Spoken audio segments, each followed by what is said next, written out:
In this video, ang recipe natin ay ang masarap na buffalo wings. Tara, samahan mo ako sa pagluto nito. Gumamit tayo ng chicken wings. Nilinis ko to, hinati at nilagay dito sa mangkok. Maglagay tayo ng calamansi juice or lemon juice, salt, garlic powder, at ground black pepper.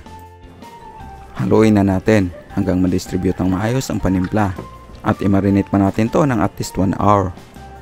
Dito sa isang mangkok pagsamahin natin ang flour, cornstarch, paprika powder, salt,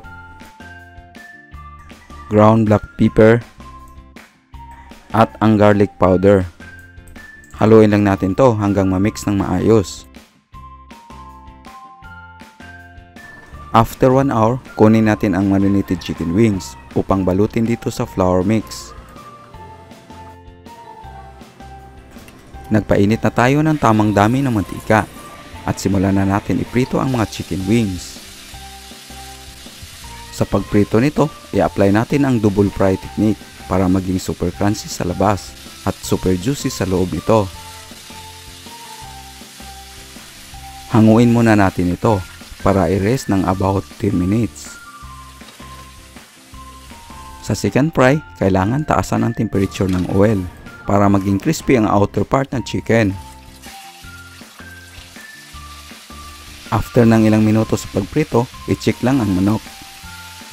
Pag cook through na ito at crispy, hanguin lang at itabi muna.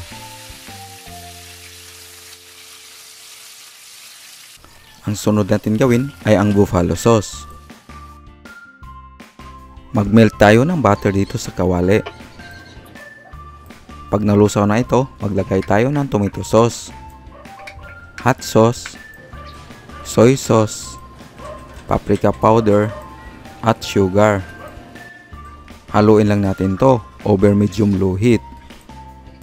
Once ma-mix na ng maayos at pag simulang kumulo, maglagay tayo ng cornstarch.